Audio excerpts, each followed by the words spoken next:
Hi, I'm Jackie Tantillo, and this is Should Have Listened to My Mother. After 29 years of working as a senior producer for the NBA, my guest felt it was time to put pen to paper and write about the story of his family and all his unanswered questions. You're Gonna Miss Me Someday explores the unknowns and what-ifs as to who we are and who our parents are or were.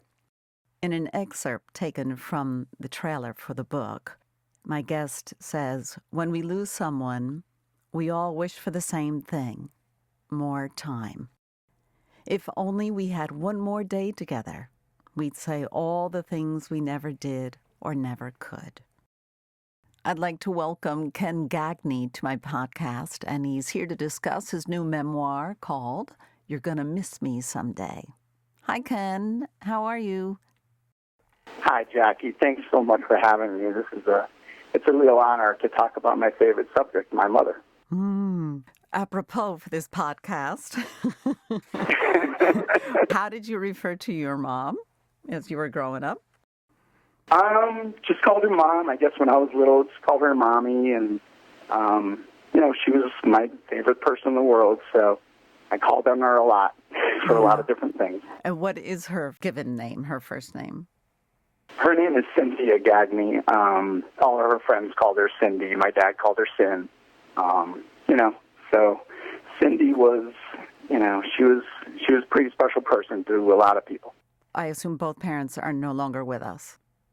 Right. My mom died about 17 years ago. My dad right after her, about 18 months later.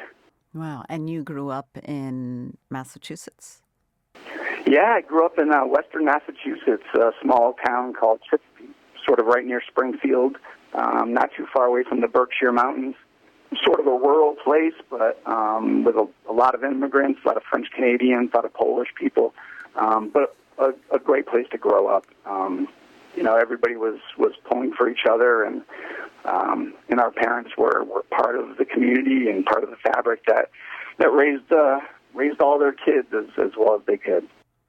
And you mentioned, because Gagne is French, correct? Yeah. The correct pronunciation is Gagne. It's sort of, morphed into Gagne, got Americanized. My grandfather had opened a used car dealership and a service station in Chicopee, and he was from Quebec. His parents were from Quebec, and they had migrated down. But after so many years, the Americans in Chicopee started saying Gagne, and he wasn't going to argue with them as long as they kept showing up. I can understand. It's exhausting sometimes. Yeah, exactly. Just go with it. Okay, next, and I'll take it as long as you keep coming here. That's wonderful. And your mom's family is from where? Yeah, my mom's family. Her dad immigrated from Scotland, from the Glasgow area, with his family when he was a young boy, and they moved to Massachusetts. And back then, most of the people who moved to Massachusetts from other countries worked in the mills. It was a big mill town, western Massachusetts, a big mill area. So pretty much everybody who came worked in the mills because there were so many jobs. So my mom's family was from Scotland. My dad's from Canada. And what mills? What kind of work are we talking about?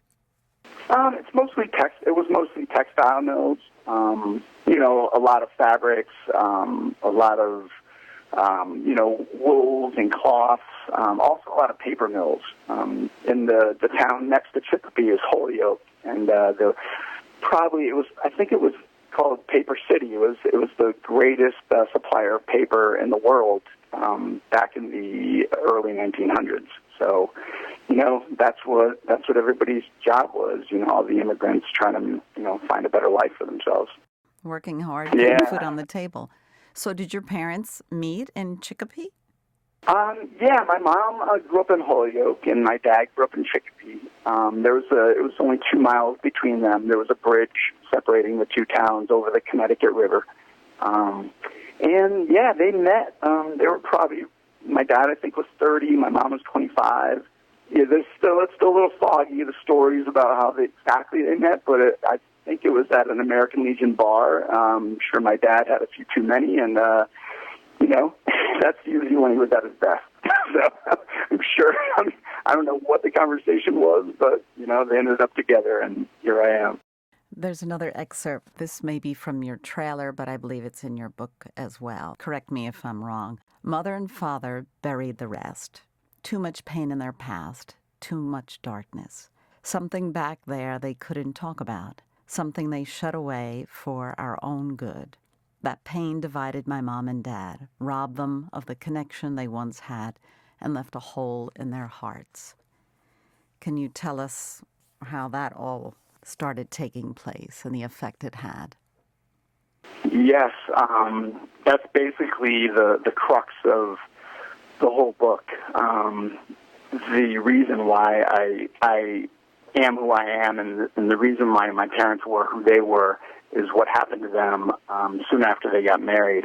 5 years before I was born, and before my sisters were born, my parents had twin boys.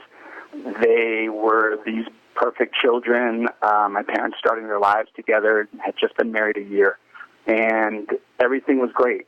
After about a year, my mother, well, before that, because a mother always knows, she noticed that the twins weren't developing the way the other kids were, that she knew something was wrong. She just didn't know what it was. They wouldn't recognize her when she walked into a room. They couldn't sit up or roll over when they should have been. Their teeth weren't coming in.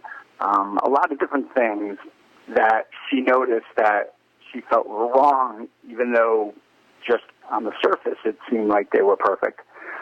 They were diagnosed with a condition, a neurological condition, and it turns out after a year, my parents realized that they couldn't see or hear, and the doctors said they wouldn't live long, first of all, they said, and they would never develop and grow into normal kids, I believe the doctors had told them.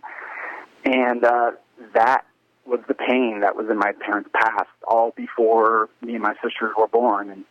And growing up, my mom never kept it a secret from us, but we had to kind of figure this out, these brothers that we had that my parents had to send away after 14 months, 16 months to a state-run facility because they just couldn't take care of them themselves if they wanted more kids. Did they ever go visit, or did you ever go visit, or that it was just end of conversation? Well, I mean, it's not funny, but it's interesting how it happened. My mom was very open about my brothers Robert and David living 20 miles away in a town called Munson at the state-run facility called Munson Developmental Center. So growing up, she took us there. My sisters went with her a lot. She talked about them. We had photo albums in the house with the boys when they were younger. Obviously, the first year that they spent with my parents, there were pictures of them. We knew they existed. My dad, on the other hand, didn't want to talk about it. So he never brought it up. We knew he didn't want to talk about it. And so we kind of had to toe the line between, talking about it with my mom, which we couldn't talk about with my dad, and he didn't want to talk about it with anybody. So it was hard. It was really hard.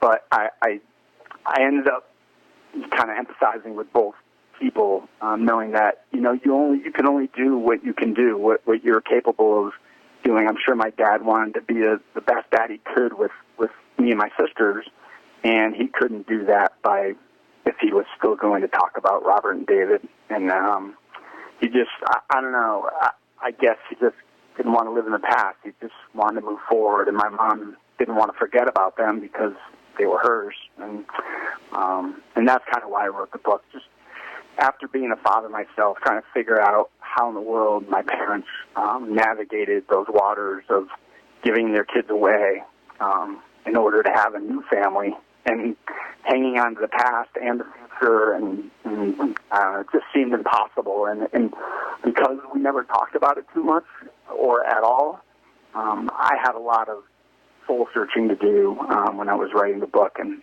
just trying to put myself in their shoes and trying to figure out how they handled it. Oh my gosh, I can't even imagine. I'm so sorry.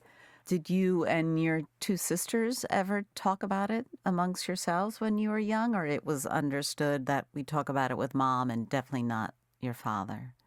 Yeah, my sisters are 2 and 3 years older than me, so I was the baby brother, and the only boy after, Robert and David were gone.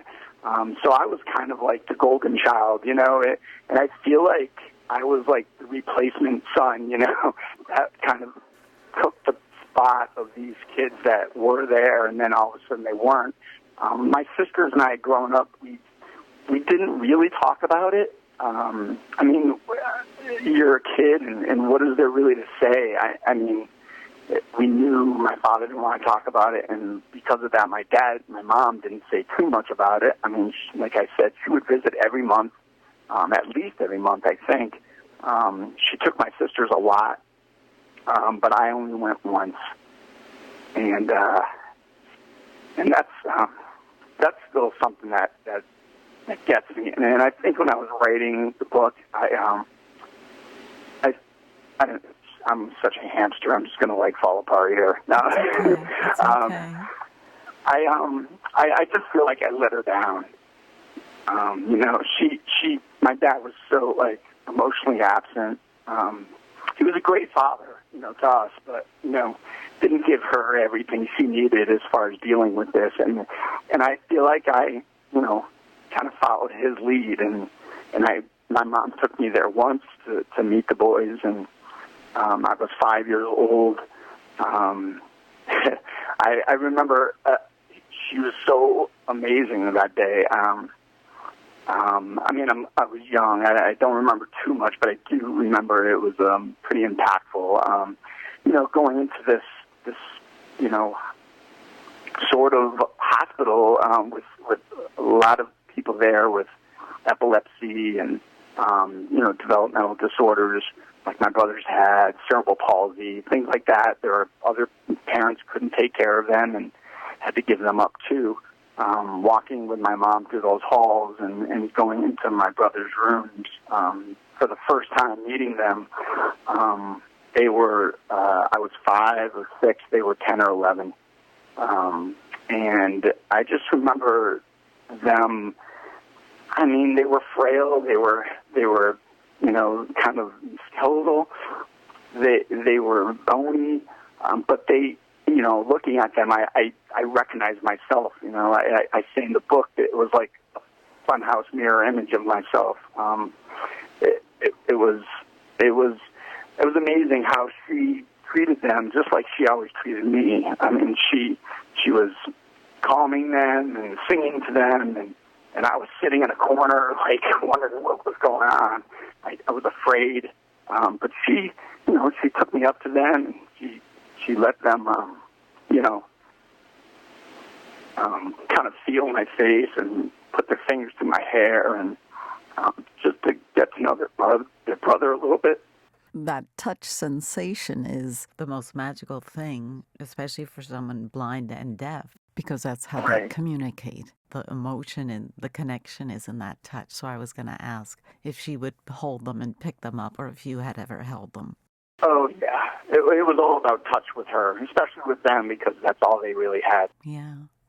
But you were 5 or 6 years old, and it's certainly not your responsibility, Ken. You did the best that you could, and you went to see them. How long were your brothers with us?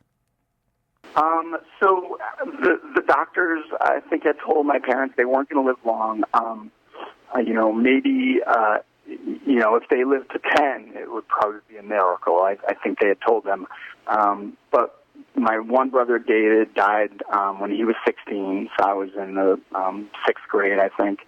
And then my other brother, Robert, he lived till he was in his early 40s, and he died a year before my mom died. Had your mom been in touch and visiting the boys all these years? Yeah, it's funny that a few years before my mom died, this one nurse at the hospital, Robert, like I said, had lived till he was 40-something, and this one nurse asked my mom if she could legally adopt him because she had spent so much time with him, and they had this connection. And my mother struggled with that so much because she knew this woman loved him, and she loved this woman too, but she couldn't give him up again, you know? Oh, my gosh. So she didn't do it. She didn't give him up, and he died before she did. Yeah. I still, I don't know, it was like hanging on, like just to, you know, I don't know. It was weird how it all happened, but yeah, he died the year before. Just unbelievable. You're really pulling at my heartstrings here, Ken. Hopefully they're all at peace and together. But I must say, that's a lot of pressure for young kids to feel, because I sense this in you, that, you know, you always had to be bright and shiny and happy to help with the place where your parents were. Am I correct? Yeah. Yes, you're exactly correct. You know, when I realized like what had happened when I was young, and I met my brothers, and it all sort of, you know, you can't really process it when you're that little, but I think deep down you know that they went through a lot of pain, and they were going through a lot of pain, and I just felt like it was my responsibility, I think, since I was really, really young, to never disappoint them. You know, I didn't want to be the cause of any more pain, you know, so I just grew up just trying to, like, do all the right things, and you know, it wasn't like I didn't want to make a mistake, because they were so forgiving, that they forgave everything, you know, as long as we tried to do the right thing, you know, we could never be wrong, you know, especially me as the youngest boy and the baby, and like I said, I was sort of like the golden child, and, you know, I knew that my mom thought I was special, and I don't know if I believed her, but I didn't want to do anything to prove her wrong. So you know, I never missed a day of school. I did every homework assignment. I never skipped a class in college. I didn't drink till I was 21. I followed all the rules. I just didn't want to hurt her, you know, so that's kind of how. That's exhausting. That's a lot. Well, I know, but, I mean, it's funny, Jackie. You say it's exhausting, but to me, it was sort of this purpose. You know, it was sort of this life-affirming, energy-producing narrative that I kind of, you know, told myself, and I turned myself into this person that, you know, that was my thing. I was like, it wasn't exhausting. It was like, I'm an original, you know. I'm going to do everything, like, I'm going to do my best. You know, it wasn't about being perfect. I'm not a perfectionist at all. And I think because my mom was so understanding about how life goes and how people can make mistakes. I mean, she stayed with my dad. He, you know, was a hard drinker. He was, like I said, emotionally absent. But he made a lot of mistakes, but he did his best. And I think that's all that she ever wanted from any of her kids was to just do their best. And so I mean, you say it's a lot of pressure, but I never felt like it was. I felt like I was doing something good, you know, by doing what she expected me to do. So. Well, you certainly gave back. You certainly were there for not only your mom, but I'm sure your dad recognized it in you as well. Did you ever talk about that with your mom before she passed? Did she ever say, you know, we know that you were trying super hard to keep us happy and do the right thing? Did you ever have that kind of conversation? No, and it's crazy that I think it was all unsaid and all understood. And because we never talked about the past, we never I didn't hear the stories about them as kids, and because of Robert and David, like, we kind of lived in the present, and not even in the future. We just kind of, like, lived life by the moment, and when she was dying, I mean, I had so much I wanted to say to her, but because we were just not, it's funny, we were sort of this perfect family that just never talked about anything. But we all knew we loved each other, but we never said it. And it's funny the way I describe, the way I've been talking to you about my family, especially my mom. You'd think that, we'd say we loved each other every day, like multiple times, but we were a family that never said we loved each other. I think it was a generational thing, but we all knew. And so when she was dying, there was so much I wanted to say to her, so much I wanted to talk to her about everything. And I had time, she had cancer for 5 years, and I had so much time, and I just couldn't talk about stuff. It's hard, especially if you don't have someone leading you through that experience since you were a child. It was a different way of communicating. What was your mom's upbringing in family life like as a child? Do you know much about her family history? Yes, and from writing the book, I did a lot of research. I spoke to, whatever relatives are still around to ask about, what my parents were like growing up and what life was like for them and their families. And, because, again, my parents didn't tell me these stories. They didn't talk about when they were kids because I don't think they wanted to talk about anything because I think they knew, once you open the door to the past, they would probably have to talk about giving their children away, and that's something that probably too traumatic for them to get into. So I didn't know a lot about them growing up, but I did, from the information I do have, my mom grew up in a large family, which obviously I knew. She had 8 brothers and sisters, a very supportive family. Mom and Dad were around. Dad worked. My grandmother stayed at home with all the kids. My mom was right in the middle of the 9, so helped raise half of the family. And she was just, it was all about family with them and all about support. And, they're very tight-knit and close, and I think that's what she grew up with. So I think she grew up, I think she had the skills when she became a mom and a wife to handle all this stuff, my dad didn't have that luxury. He didn't have that childhood that she had. So, she grew up in a big, supportive family with a lot of love around, so that helped. Was her family still nearby when you guys were growing up? Did you have your aunts and uncles over all the time or cousins? Yeah, it was amazing, because there were 9 of them, and they all sort of lived nearby, within, I'd say, 5-10 miles of us. I had, I think, 50 cousins.